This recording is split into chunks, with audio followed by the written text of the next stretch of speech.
You probably click on this video because you want to know where should you invest your money with this current bloodbath on the stock market. Well, today you'll find what is the answer to this question, and you'll find what are the top 3 best stocks that you can buy right now in July 2022 to make a lot of growth and a lot of passive income. Without much said, let's go to my pick number 1. My first pick is the largest e-commerce company in Canada, which has lost a lot of value in the past couple of months. You probably understand now that I'm talking about Shopify with the ticker SHOP.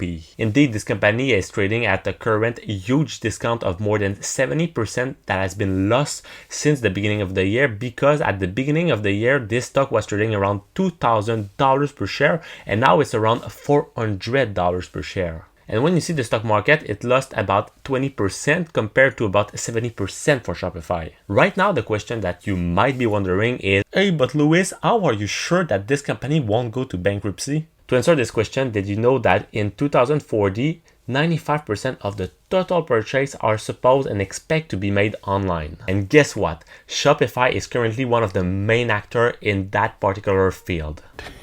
Yeah, boy. Indeed, did you know that more than 2.1 million daily active users are currently using Shopify each and every single day? And this is generating billions of dollars to Shopify. Those revenues are mainly coming from the different plans that are offered to their customers. First, you have the basic plan for about $29 per month. After, you have the Shopify plan for about $79 per month. And finally, you have the advanced one for about $299 per month. Add to that, you have the Shopify Plus plan that is offered to the big companies that want to make a lot of advertisement, which is offered to them for about $2,000 per month. As you can see, all those plans for the company has some different prices, but also some different options that are offered to their clients. Now, in terms of valuation, we can see that this company has a massive market cap of over $40 billion. However, we can see that they have a high price to earnings ratio of more than 250, which is pretty usual for the tech companies in general. However, in that case, that means that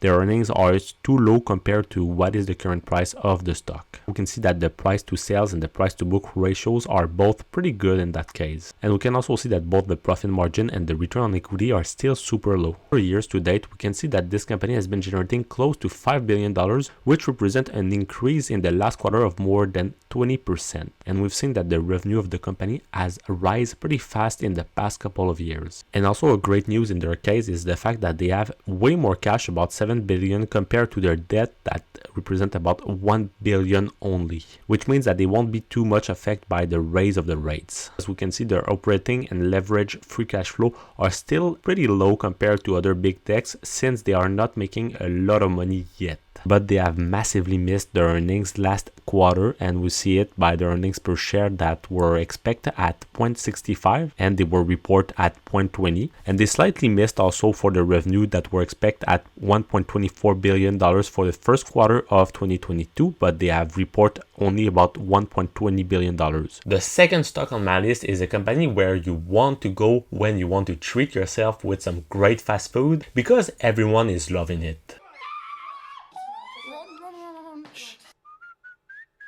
As you can understand, I am talking about McDonald's with the ticker MCD. Personally, I am not someone that enjoys fast food, but I must admit that McDonald's is definitely the biggest and the most important fast food in the entire world.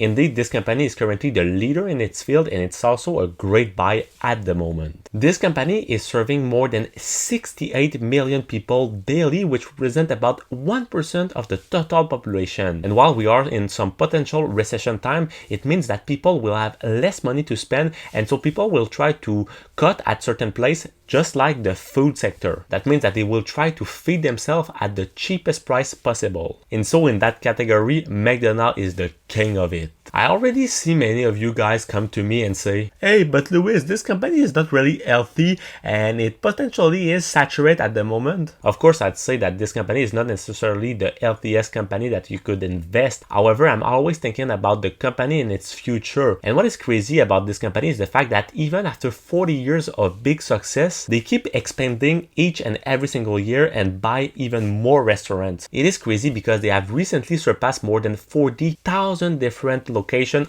all around the world. And as Ray Kroc, the founder of McDonald's, has said, McDonald's is not a restaurant company but more a real estate company. And so by investing and buying more lands, it means that they are expanding and making grow the company even more years after years. And as you can see, this company has lost way less value compared to Shopify because it has lost about 10% of its value since the beginning of the year. You can see that you have way less volatility with this stock in your portfolio. And we can notice that this company has a massive $177 billion at the moment. It also has a good P ratio of about 25. And what is crazy is the profit and the operating margin profit of the company that are about 30% for the profit margin and 40% for the operating margin.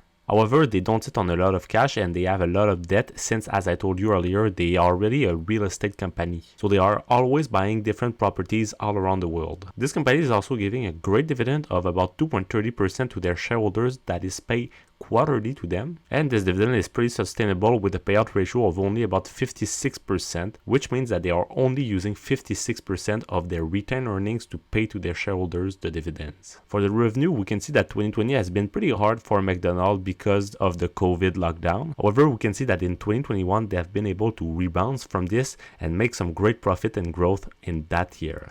And it has been pretty much the same for the cash flow that have been increasing through time, as we can see with the operating cash flow and the free cash flow also that are continuing to grow year after year. They've also had some tremendous earnings in the last quarter of 2022, where they have been able to beat both the earnings per share and the revenue that were predicted by the analyst. Finally, for my last pick, I've decided to present to you a company that I particularly love and that has been talked a lot in my previous video, but that is still undervalued massively at the moment. And it is the famous company of the GAFAM Meta with the ticker FB. Despite losing more than half of its value since the beginning of the year, this company that is a member of the GAFAM, which are the biggest tech company in the whole world, currently rank in the top 10 companies in the whole world in terms of valuation. When I think about Meta, I think about this famous Warren Buffett quote that says, "Be greedy when others are fearful and be fearful when others are greedy." I would say that this is not only representing Meta, but the whole market in general. Because at the moment, many people are trying to go out of the market when it's the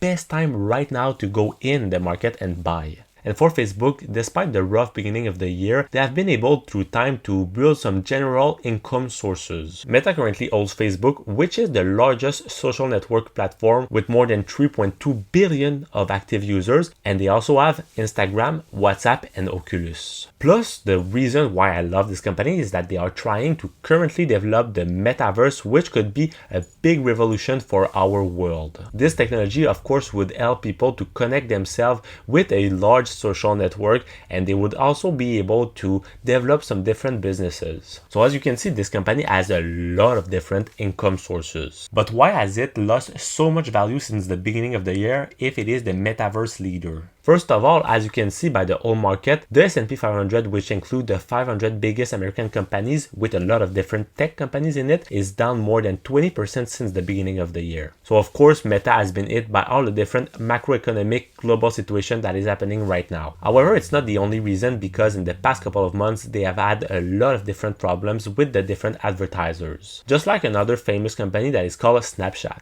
They are also acting in a super competitive market with some other big Chinese rival, just like Tencent. As Bill Stone, the CFO of Glenstew, said, Meta is a stock that everyone loves to hate. People love to hate it because Mark Zuckerberg has had a lot of problems in the past with the company, but also from the brand point of view, some people just don't trust it. But personally, I believe that this stock has a lot of value and that the metaverse could be something huge in the future if it works. However, just like Shopify, I would personally be careful with this stock and don't try to invest too much in it because it's a risky play, but it could have some great great reward. And this is well shown by the valuation measures of the company that's worth more than $400 billion, that this is by far the most undervalued GAFAM amongst all the different companies, with an excellent and super low P ratio of only 11 and some insane profit and operating margin over 30% and a great return on equity of about 30% as well. And you can see that they sit on a massive $43 billion of cash compared to about $15 billion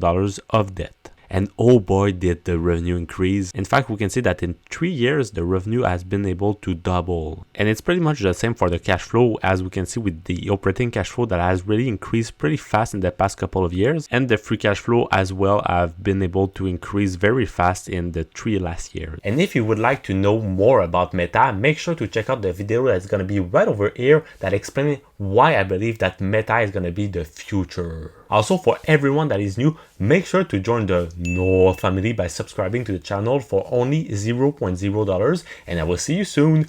Peace!